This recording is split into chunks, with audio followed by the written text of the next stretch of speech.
¿Cómo están, amigos? Un gusto volver a estar con ustedes aquí vía Pulso Parlamentario. En esta ocasión hay varios temas de índole constitucional que debemos abordar, y para ello hemos invitado al destacado constitucionalista, ha sido presidente del Tribunal Constitucional, hoy ocupa el decanato de la Universidad San Martín de Porres en la Facultad de Derecho. Nos referimos al doctor Ernesto Álvarez Miranda. Muchísimas gracias, doctor. Muchísimas gracias a ustedes por la invitación. Muy bien, hemos visto en directo esta audiencia acerca de la llamada ley Mulder, o en todo caso técnicamente la ley que regula la contratación de publicidad estatal en medios privados. ¿Ha habido algún hecho que en su opinión pueda viciar esta audiencia y por ende todo el proceso? Se criticaba, entendidos en redes sociales, el hecho de que, por ejemplo, la congresista Patricia Donaire haya tomado parte de esta audiencia, siendo ella parte de un grupo familiar que tiene pues intereses particulares por ser propietarios de un medio de comunicación radial en la selva peruana. ¿Qué opina usted al respecto? En principio, cuando se presenta una demanda ante el Tribunal Constitucional, detrás de la pretensión jurídica siempre existen un conjunto de intereses. Es normal.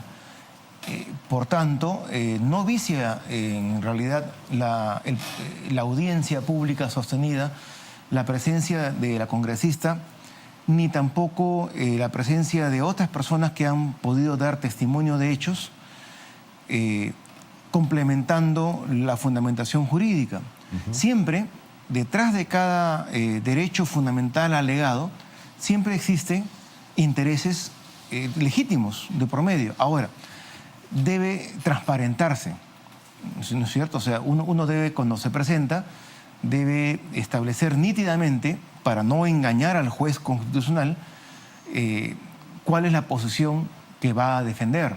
Vengo por tal razón, soy fulano de tal, represento a tal. Así es. O mi posición es de amicus, amigo de la Corte, y los voy a asesorar en un tema eminentemente técnico, en cuanto a la posición, por ejemplo, de los organismos internacionales en función al tema de la libertad de prensa. Faltó eso, porque, digamos, no aclaró que venía de parte de un consorcio familiar, un grupo de comunicaciones de índole privada. Claro, ciertamente. O sea, todos vimos que vino como congresista a la audiencia, ¿no es cierto? Efectivamente. O sea, uno no puede presentarse como una persona imparcial cuando de por medio existe un grupo de intereses. Es como el profesor en el aula.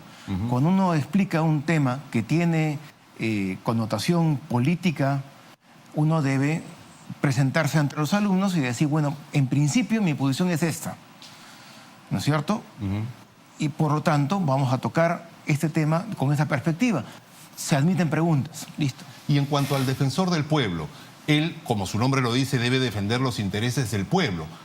¿Cuál libertad está por encima de la otra? Sabemos que hay derechos fundamentales, pero hay libertades que priman. El derecho a la vida es fundamental y está por encima del resto, ¿no es cierto? ¿Prima el derecho a la información a través de la publicidad que se ha cuestionado ya no va a poder salir en medios privados? ¿O prima el derecho y el deber, mejor dicho, del defensor del pueblo de defender los intereses del pueblo vía el ahorro que va a representar en la no publicación de esta publicidad? Eso lo debe resolver el Tribunal Constitucional. Lo que se discute es de que si el defensor del pueblo, que se debe a la defensa de derechos fundamentales de minorías o de mayorías, pueda tomar partido, en principio alegando imparcialidad absoluta y luego asumiendo en gran medida los argumentos de la demanda. Entonces, ahí sí se puede discutir, porque al final de cuentas, como usted señala, son derechos, intereses, aparentemente en confrontación. Se puede discutir hasta qué punto el diario La República pueda tener mayor posibilidades de llegar a personas que viven en la Amazonía, cuando en la Amazonía todos tienen celular con internet, desde el jardinero hasta el gobernador. Entonces, esto lo tiene que dilucidar el juez constitucional. Y el juez constitucional no puede ser inducido al error. Eso sí es antiético. Ya que mencionó el diario La República, hemos visto que también durante por lo menos 3 días se han publicado, ya estando vigente la ley, diversas avisos, publicidad del Estado, que incluso ha llamado la atención aquí en el Congreso y que ha motivado que se le pida al Contralor una opinión técnica al respecto. ¿Podría caber, digamos, un resquicio de sacarle la vuelta, como se dice, a la ley, aduciendo que se trata de contratos previamente suscritos a la promulgación de la ley? A ver, cuando la ley entra en vigencia, la teoría aceptada en la jurisprudencia constitucional es la teoría de los hechos cumplidos, no la de los derechos adquiridos.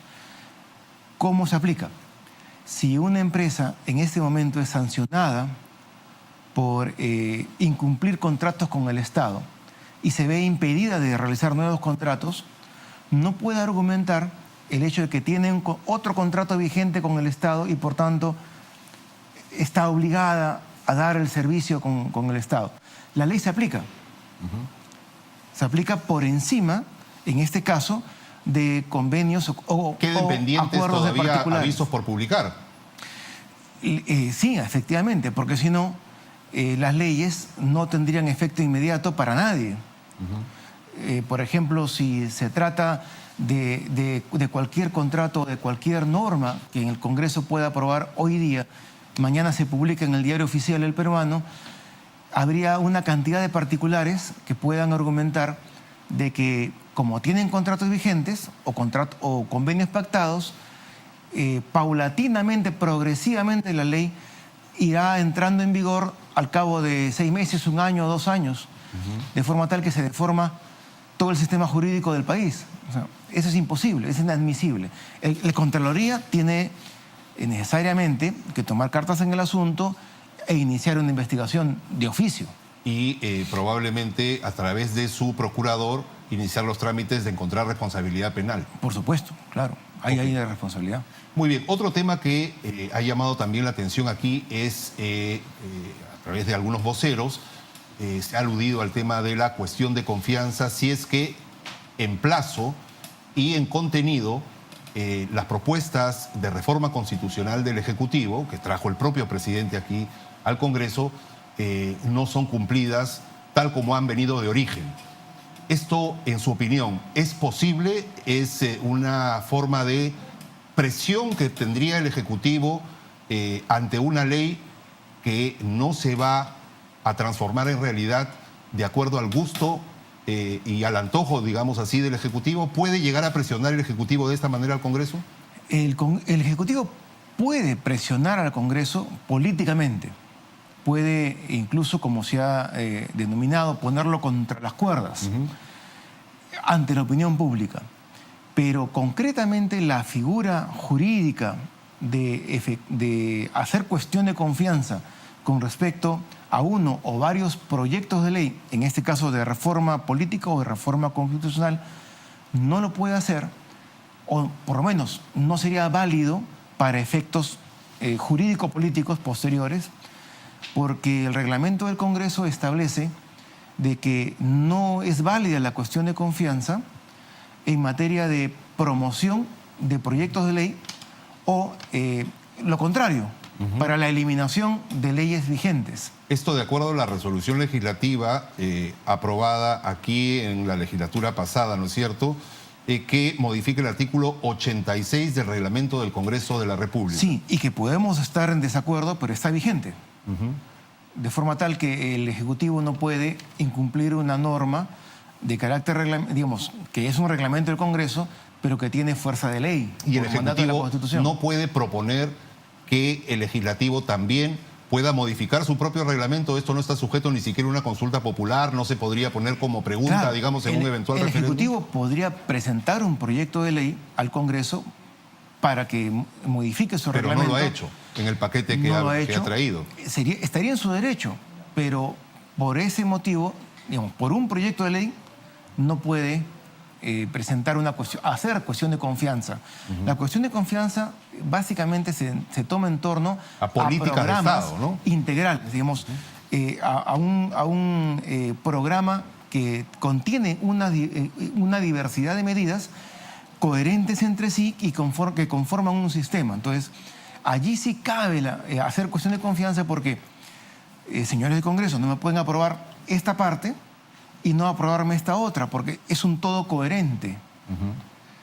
Y es una medida excepcional. La cuestión de confianza es una cuestión excepcional que tiene que ser usada convenientemente. Si no, todo lo que, digamos, no convendría fundamentalmente por temas presupuestales al Ejecutivo, sería razón suficiente para que el Ejecutivo plantee cuestiones de confianza cada rato, digamos, la homologación de las pensiones de los militares y policías, el pase de la 276 a la 728, digamos, de salud. Todo podría ser pasible de cuestiones de confianza. No, cualquier cosa. El Ejecutivo podría presentar un proyecto de ley para crear el día del emolientero y hacer cuestión de confianza de esa aprobación. Entonces, todo proyecto del Ejecutivo podría venir con una cuestión de confianza, obligando al Congreso a digamos, renunciar a sus atribuciones. Los congresos y los parlamentos existen no como un órgano de aprobación veloz de leyes, sino como un órgano donde fluyen, donde se concentran las principales corrientes de opinión que existen en la sociedad.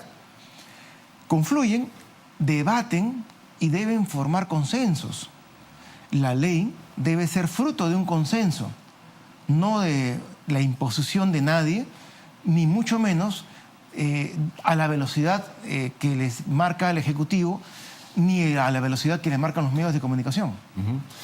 Respecto a este tema, el destacado también abogado Francisco Eguiguren, que es, entiendo, preside en la Comisión Interamericana de Derechos Humanos, afirma que el referéndum puede ser ejecutado o convocado en forma directa por el presidente de la República. ¿Esto es cierto? No. A ver, Francisco Eguiguren es una de las personalidades del derecho constitucional más conocedoras de la teoría del derecho constitucional, pero ese conocimiento está matizado, está con un filtro. Él es una personalidad reconocida del mundo de la izquierda política. Por tanto, él estuvo como asesor de Ollanta Humala a favor de la convocatoria de una asamblea constituyente apenas Ollanta Humala ganó las elecciones, porque él proponía seguir el modelo del chavismo venezolano, que es ganar las elecciones y convocar a una constituyente, lo mismo que hizo Ecuador, a la medida, ¿no es y cierto? lo mismo que hizo Bolivia. Felizmente, Ollanta Humala y el momento político no daban para esa convocatoria y pasó desapercibida, pero está publicado. Es imposible, la Constitución no se puede. No deja ningún motivo, razón de la cual se pueda agarrar a alguien para hacerlo. ¿Por qué el presidente no lo puede hacer? Y los ciudadanos con su firma sí lo pueden convocar. No lo puede hacer porque la teoría constitucional democrática abomina la posibilidad de que un presidente de la República pueda, manipulando la opinión pública, comenzar a gobernar directamente con los ciudadanos, pasando por alto a los otros órganos de gobierno, quebrando el principio de separación de poderes, porque eso ya tiene un nombre, se llama cesarismo plebiscitario, que lo utilizó Napoleón III, Luis Bonaparte, el sobrino de Napoleón, para erigirse en emperador de Francia. Eso terminó muy mal. Terminó con la guerra franco-prusiana y la derrota absoluta de Francia y una quiebra económica terrible. El excesivo uso de los referéndums o consultas populares vienen en buena cuenta a tratar de soslayar al Congreso en cualquier parte del mundo. Al Congreso, al Poder Judicial, inclusive a los medios de comunicación, a todos los grupos intermedios de la sociedad. El líder, el tirano, se comunica directamente con los ciudadanos. Y da la apariencia de demócrata al decir, no, yo lo consulté con el pueblo, ¿no es cierto? Por supuesto, porque allí se adereza las preguntas con algunos temas que son gratos a la galería. Por ejemplo, en Colombia, bajar el sueldo de los congresistas y a los altos funcionarios del Estado. Obviamente, si se dice que los altos funcionarios del Estado deben trabajar con el sueldo mínimo, la gente va a votar a favor de eso. Obviamente, usted no va a poder reclutar a ningún ministro ni viceministro de calidad con un bajo sueldo. Pero eso la galería no lo entiende. Esta propuesta de la bicameralidad y de la no reelección de los congresistas, ¿cree usted que está hecho precisamente para las galerías? La bicameralidad no.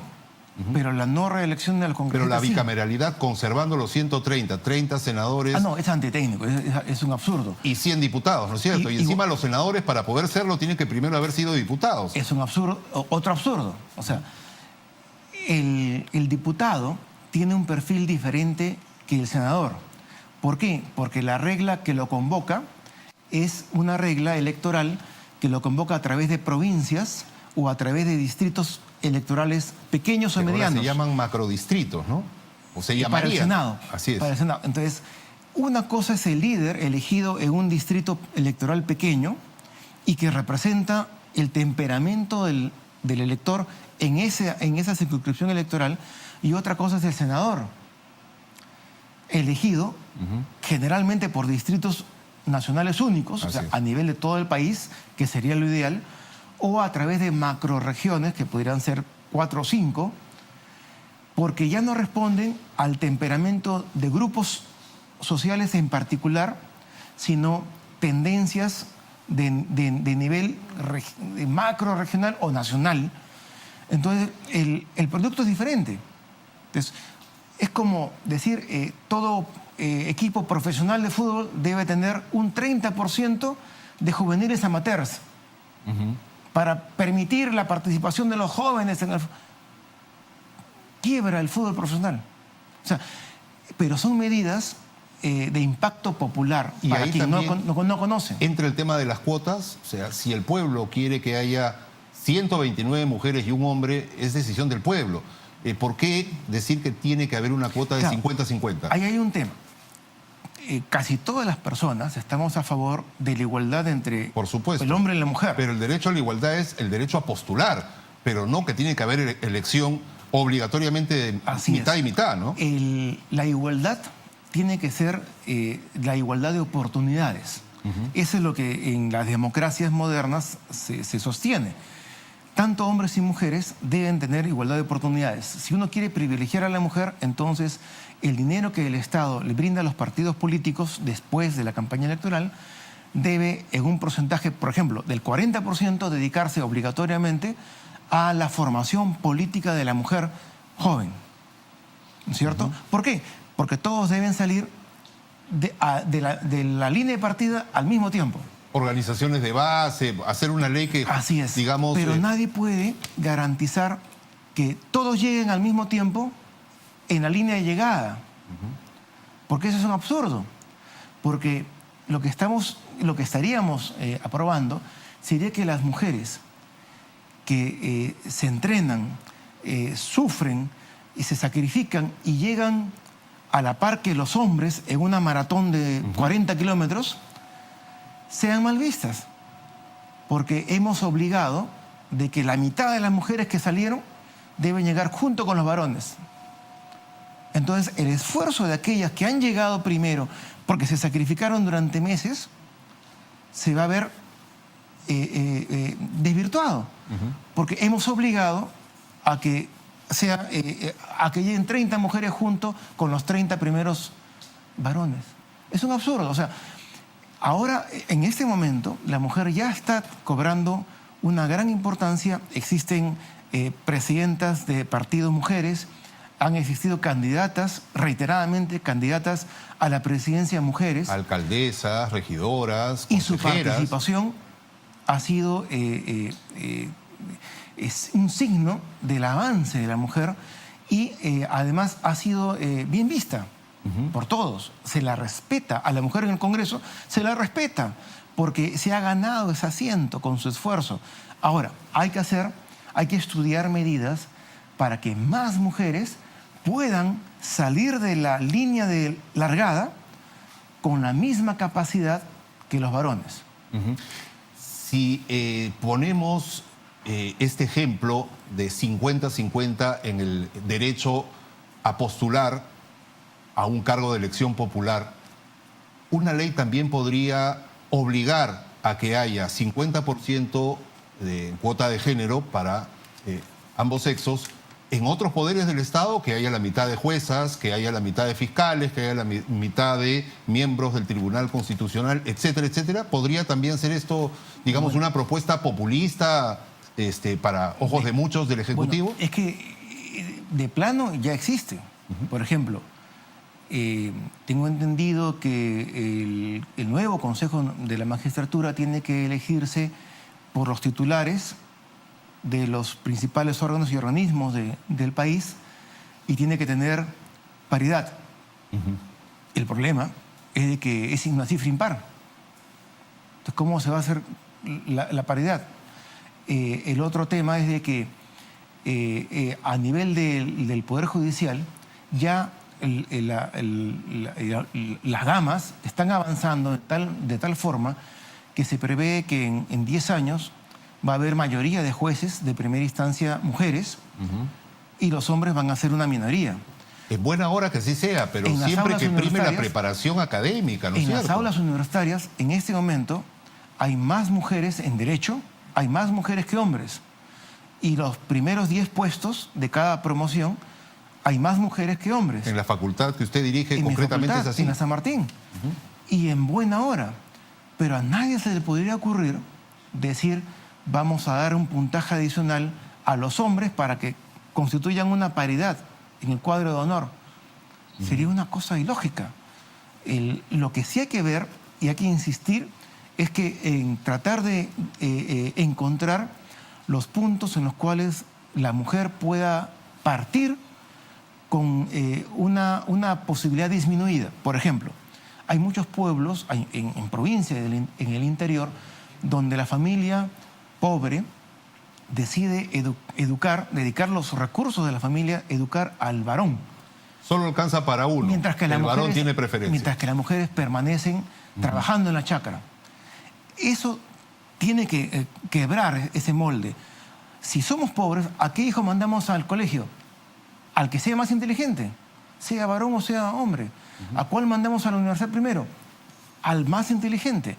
Eso sí, hay que trabajar desde la educación de la familia. O sea, trabajar con... Bueno, lo acabamos de ver en Japón, ¿no? Esta universidad que le bajaba a propósito el puntaje a las mujeres para que sean los hombres los que ya tengan una ventaja en la partida y en el futuro acceso a los puestos, ¿no es cierto?, laborales. Eso hay que totalmente eliminarlo. Y hay que visualizar en nuestra sociedad peruana donde la mujer sí parte rezagada en la competencia. Para nivelar el punto de partida. Para que todas las mujeres puedan tener igualdad de oportunidades con respecto al varón. Muy bien. Se nos acaba el tiempo, pero hay una pregunta importante. Por ejemplo, en el Callao se va a implementar el Código Procesal Penal, ¿no es cierto? Sí. ¿Cómo hacer con jueces supernumerarios que van a tener que entrar, me imagino? Fallece alguno, Dios no quiera, de los magistrados, se jubila, etcétera. No hay consejo que lo nombre al reemplazante. ¿Qué nos queda? Los famosos supernumerarios que ya vemos cómo se asignaban también a dedo y por recomendación de hermanitos, ¿no es cierto? Sí. Y los fiscales provisionales también vendrían a ser el símil en el Ministerio Público. La provisionalidad y los jueces suplentes son una de las patas de la corrupción, de la mesa de la corrupción. Si yo soy presidente de la Corte Superior de un distrito judicial, yo pongo a los jueces de primera instancia, hasta secretario de juzgado, que yo quiero y yo voy a manejar en los lugares de privilegio como provisionales, de forma tal que ya no son autónomos, dependen de mí. Entonces, es lógico, es obvio. O sea, cualquier ingeniero, cualquier farmacéutico, cualquier ama de casa entendería fácilmente que eso hay que eliminar de plano. ¿Cuál es la medida para que haya una concordia, una negociación entre Ejecutivo y Legislativo, para que exista una consulta popular dentro de las elecciones regionales y municipales? De una vez aprobar la conformación de un nuevo órgano, un organismo como el CNM, que pueda de una vez acabar con la superioridad y la Esto sería, la provisionalidad. digamos, este sería del paquete de reformas el que debería tener prioridad. Y salir ya. El Ejecutivo está apurado porque salga algo, que salga eso. Pero eso sí, sin exámenes que pidan conocer todo el mundo del derecho cuando uno va a ocupar una plaza de juez civil. Eso ha sido también un engaño, muchachos. Y menos recetas pues culinarias tampoco para aprobar el examen, como se ha venido vergonzosamente viendo, ¿no? Como ahora se trata de superar la provisionalidad, que todos los que aprueban el examen, o todos los que aprueban o tienen el currículum fundamental, puedan ocupar las plazas, que se ocupen todas las plazas. Porque siempre se decía, el CNM nunca da el nombramiento para la totalidad de las plazas ofertadas. Y no se pone la oferta, todas las plazas, porque el MEF no las financia. Entonces, si se trata de luchar contra la corrupción, en serio, rompamos eso. Esta sería la primera tarea en la cual Congreso y Ejecutivo podrían ponerse de acuerdo en lo inmediato. Si se enarbola por parte del Ejecutivo la lucha frontal contra la corrupción, como lo ha dicho el presidente ayer en Tacna, el primer paso es luchar contra la corrupción de los operadores de justicia. Y que todos después tomémonos tiempo para los demás paquetes de reforma. Porque tienen que ganar consenso, no pueden ser apresurados. Muy bien, doctor. Ha sido un gusto dialogar con usted. El gusto ha sido mío. Será hasta cualquier próxima oportunidad, que sin duda nos va a venir a ilustrar sobre estos temas. Muchísimas gracias. Muy bien, y con ustedes, amigos, también muchísimas gracias por su audiencia. Será hasta una próxima edición de Pulso Parlamentario. Muchísimas gracias.